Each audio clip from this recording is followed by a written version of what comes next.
The P-51 pilot who heard Japanese POW women whisper, "We've never seen men like this." The Pacific Saloon low over Hendersonville, casting long shadows across the coral runway while the shimmers danced off the aluminum skin of parked aircraft like ghosts of departed souls. I stood beside my P-51 Mustang, still smelling of cordite and digoctane fuel from the morning's combat patrol, watching a convoy of olive-drab trucks lumber toward the temporary POW processing area near the operations tent. The engines of idling aircraft created a constant background that mixed with the distant crash of waves against Guadalcanal's black sand beaches, but underneath it all was a silence that felt heavy with unspoken tensions and cultural chasms none of us truly understood. From the lead truck, a group of Japanese women emerged under careful American escort, perhaps a dozen figures in tattered clothing who moved with the cautious steps of people who had survived something terrible and weren't certain their survival would continue. They were civilians, caught in the chaos of a collapsing defense perimeter, now prisoners of war in the custody of young American soldiers who handled them with the awkward respect of men following orders they hoped were the right ones.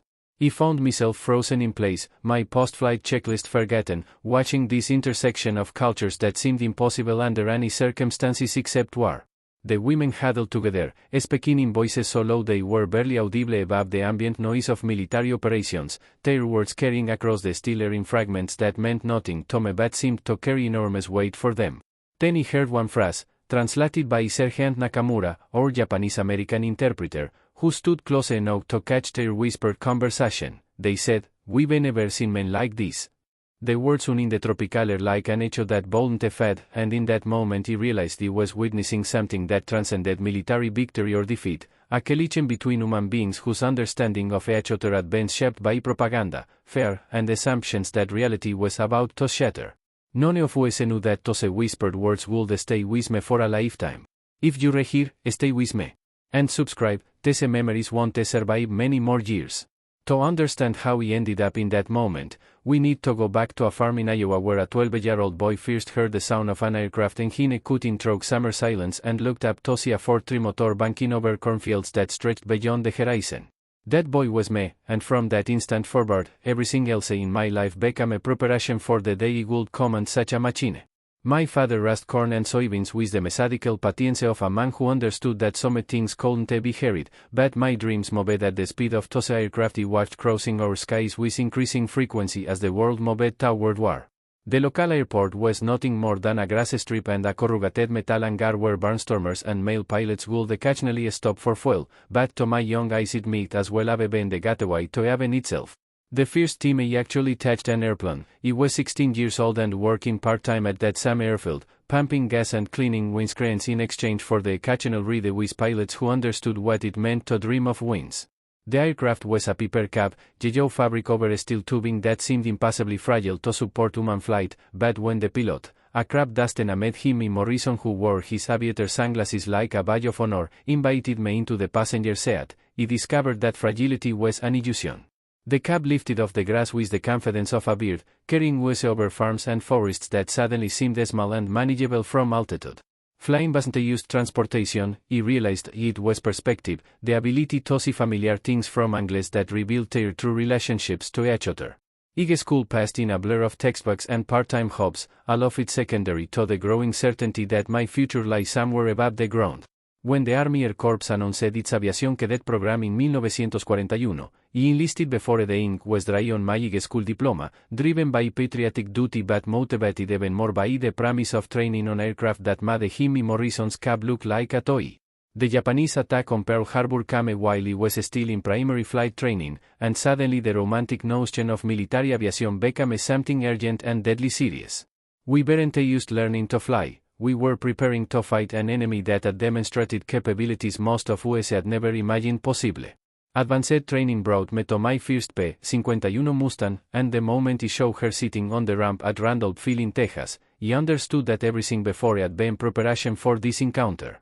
She was sleek where other fighters were angular, purposeful where they seemed brutal, beautiful in ways that transcended mere mechanical function. The Packard Merlin engine beneath her aluminum skin promised power beyond anything he had experienced, while her lines suggested a speed that could carry a pilot beyond the reach of earthbound concerns. Captain Rodriguez, our instructor pilot, walked us around her with the reverence of a priest conducting mass, pointing out the same features that made her the finest fighter aircraft in the world. Gentlemen, he said, running his hand along her wing route, this machine will take you places you've never dreamed of and bring you home if you learn to work with her instead of against her. Disrespect her, and she'll kill you. Understand her, and she might just make you immortal. The technical aspects of flying the Mustang were challenging enough, managing fuel consumption across multiple tanks, coordinating propeller pitch with throttle settings, mastering the complex systems that kept her operational in combat conditions, but the emotional bond that developed between pilot and aircraft went far deeper than mere mechanical familiarity. During long cross-country flights, when the only sounds were the Merlin's steady rumble and wind sliding over the canopy, he would talk to her like she was a living thing, sharing thoughts and fears he couldn't discuss with squadron mates who were dealing with their own versions of the same uncertainties. She became my confidant, my protector, my link to a world that made sense when everything else had been turned upside down by war. Deployment to the Pacific brought us to a reality that no amount of training could have adequately prepared us for. The distances were staggering, thousands of miles of empty ocean broken only by teeny coral atolls that appeared and disappeared like mirages in the vast blue emptiness. Our first stop was Hawaii, where the wreckage of Pearl Harbor still scarred the harbor like open wounds, reminding everyone that this war was being fought for stakes bigger than any previous conflict in American history. From there we island of through increasingly primitive bases, each one bringing us closer to an enemy that seemed to possess skills and determination that challenged every assumption about aerial combat. Guadalcanal was our final destination, a jungle-covered island in the Solomon chain that had been transformed into a forward operating base through the application of American engineering and enormous amounts of coral gravel. Hendersonville was carved out of coconut groves and swampland, a single runway surrounded by prefabricated buildings and revetments that provided minimal protection from the nightly bombing raids that reminded everyone how tenuous our world on the island really was. The air was oppressive, humidity that turned flight suites into personal saunas and made metal too hot to touch during daylight hours. Everything smelled of coral dust, aviation fuel, and the organic decay of tropical vegetation that grew faster than maintenance crews could clear it away. Flying combat missions from Henderson meant confronting an enemy that fought with skills and tactics unlike anything we had encountered in training. Japanese pilots were disciplined, aggressive, and willing to die for objectives that seemed to transcend normal military logic. Their aircraft, Zeros and Bettys and Cats, were lighter and more maneuverable than anything in our inventory, flown by men who had been fighting since the beginning of the war and possessed experience that couldn't be duplicated in flight schools back home. Every mission became a test not just of flying ability, but of survival instincts that determined who would return to base and who would disappear into the Pacific's blue immensity. But it was the cultural differences that proved most challenging to understand. The Japanese military mindset, with its emphasis on honor and sacrifice and absolute loyalty to emperor, seemed to operate according to principles that made perfect sense to them but appeared incomprehensible to Americans based on individual initiative and pragmatic problem-solving. Captured documents spoke of spiritual preparation for battle, of achieving a status of mind that transcended fear of death, of finding meaning in sacrifice that went far beyond tactical objectives. These weren't used different military tactics, they were different ways of being human, and the collision between these worldviews created psychological pressures that affected everyone involved in the conflict. Living on Guadalcanal meant adapting to a rhythm of life that alternated between periods of intense activity and stretches of boredom that seemed to last forever. Dawn brought fighter sweeps and escort missions, afternoons were consumed by maintenance and briefings, evenings were punctuated by air raids that sent everyone scrambling for sleet trenches and bunkers. Between missions, we played poker with cards that grew soft in the humidity, wrote letters home that couldn't describe what we were experiencing, and tried to maintain the kind of casual friendship that let you function when friends started disappearing with increasing frequency. The island itself was beautiful in ways that seemed almost insulting given the violence occurring there daily. Sunsets painted the sky in colors that no artist could adequately capture, while tropical birds continued their ancient routines as if human conflict was just another weather pattern to be endured. The contrast between natural beauty and human destruction created a psychological dissonance that affected everyone, though most of us lacked the vocabulary to express what we were feeling. War, we learned, wasn't just about defeating enemies, it was about maintaining sanity in circumstances that challenged basic assumptions about how the world was supposed to operate. The morning of October 15, 1943 dawned clear and hot, with the kind of visibility that made the long-range reconnaissance possible but also meant that Japanese bombers could find targets with deadly precision. Our mission was routine, escort a formation of SBD Dauntlesses hitting shipping targets near Bougainville, but routine had a way of becoming extraordinary without warning in that theater of operations. The flight went according to plan, intercept course to the target area, no enemy contact, successful attacks against 2 destroyers and a supply ship, returned to base without casualties. He landed the Mustang with the satisfaction of another mission completed, another small contribution to the larger effort that seemed to be slowly grinding toward victory. But as he was completing my post-flight inspection, checking for damage from anti-aircraft fire that had been more intense than usual, he noticed unusual activity near the operations tent. A convoy of vehicles had arrived during our absence, carrying what appeared to be Japanese prisoners of war, the first yet since arriving on Guadalcanal. Military protocol required that POWs be processed through intelligence officers before being transported to more permanent facilities, and the temporary holding area near the flight line served as a sorting point for various categories of prisoners. Most were military personnel, soldiers and sailors who had been captured during the island's continuing pacification, but this group included several women who appeared to be civilians caught in the chaos of a collapsing defense perimeter. They moved with the careful steps of people who had survived trauma and weren't certain their survival would continue, dressed in clothing that had once been neat and proper but now showed the effects of weeks spent hiding in jungle conditions that would challenge John's endurance. The American soldiers supervising their processing demonstrated the careful professionalism that characterized our military's approach to prisoner handling.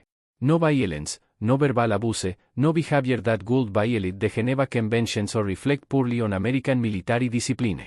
These young men, many of them farm boys from states like Maya and Iowa, treated their prisoners with the same respectful efficiency they would apply to any other military task, following procedures designed to protect everyone involved while gathering intelligence that might save American lives in future operations. What struck me most powerfully was the cultural gap that separated captors from prisoners. The Japanese women moved in a tight group, their body language suggesting habits of social organization that emphasized collective security over individual initiative. They responded to directions with bows and formal politeness that seemed automatically ingrained, even in circumstances where such formality served no practical purpose. Their behavior wasn't fearful in any obvious way, it was something more complex, a kind of psychological preparation for situations that exceeded their previous experience and required adaptation to social rules they didn't understand. I found myself standing close enough to observe but far enough away to avoid interfering with official procedures, watching this intersection of cultures that seemed to reveal fundamental differences in how people understood authority, dignity, and appropriate behavior under stress. The American soldiers were clearly uncomfortable with their responsibilities, following orders that required them to be firm but not cruel, efficient but not heartless. Many of them seemed barely older than the high school students I remembered from Iowa, suddenly responsible for decisions that could affect lives in ways they hadn't been trained to anticipate. That's when I heard them whispering. The Japanese women were speaking to each other in voices so low they were barely audible above the ambient noise of aircraft operations, but their words carried across the still air with the clarity that sometimes occurs in moments of unusual quiet. I couldn't understand what they were saying, but something in their tone suggested surprise, confusion, and perhaps a form of wonder that seemed incompatible with their circumstances as prisoners of war. Sergeant Nakamura, our Japanese-American interpreter, was standing close enough to hear their conversation, and he showed his expression change as he listened to their whispered exchange. When he noticed my attention, he moved closer and translated quietly, his voice carrying its own note of surprise. They said, "We've never seen men like this." The phrase in the tropical air like an echo that wouldn't fade, and I found myself trying to understand what they meant. What had they expected to find in American soldiers that was so different from what they were observing? Their tone wasn't romantic or sentimental, it carried notes of genuine surprise, as if they were witnessing behavior that contradicted everything they had been taught to expect from enemy forces.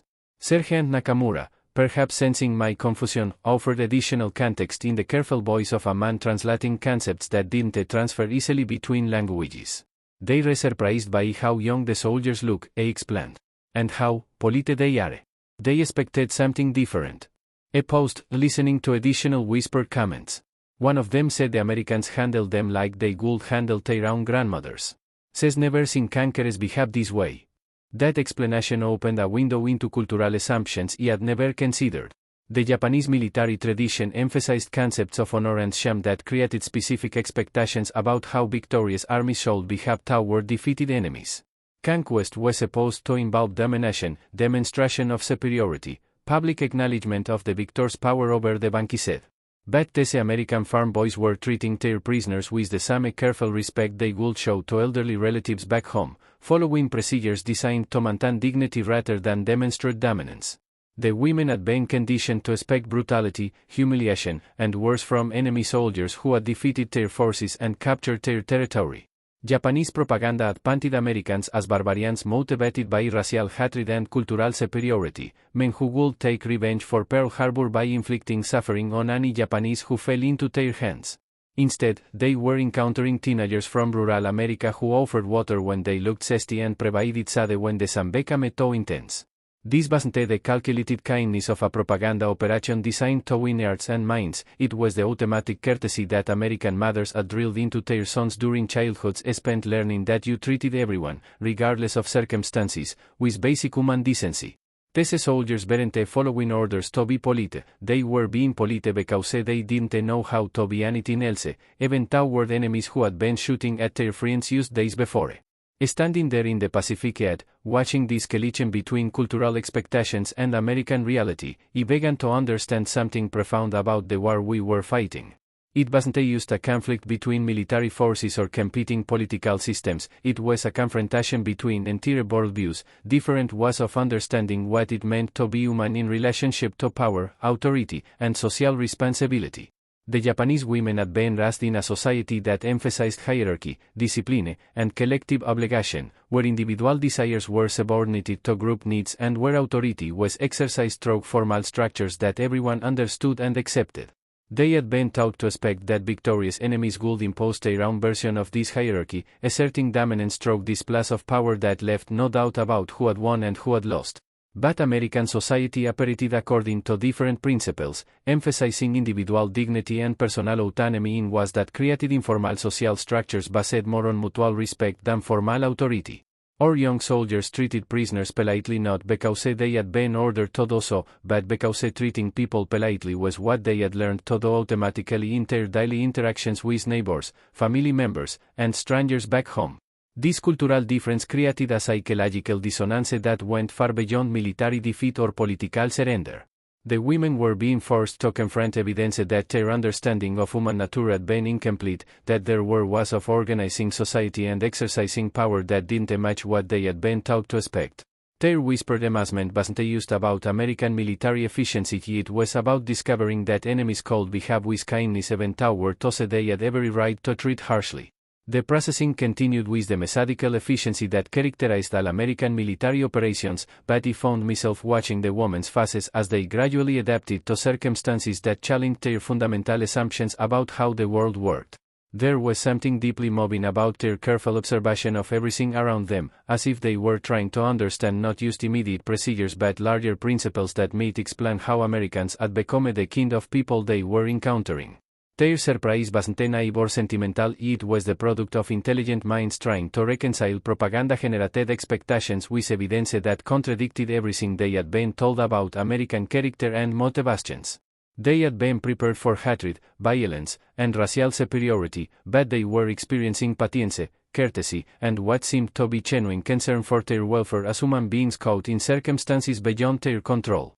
One woman, perhaps the eldest of the group, seemed particularly thoughtful as she watched American soldiers going about their duties with the casual competence that characterized well-trained units operating in familiar environments. She whispered something to her companions that made them nod with what appeared to be recognition, and Sergeant Nakamura translated again. She said these men treat war like work that has to be done carefully, not like revenge that has to be enjoyed. That observation cut to the heart of cultural differences that shaped how both sides understood the conflict they were engaged in. Japanese military culture emphasized spiritual preparation and emotional commitment that transformed combat into something approaching religious experience, while American military culture emphasized professional competence and practical problem-solving that treated combat as an unpleasant job that needed to be completed efficiently.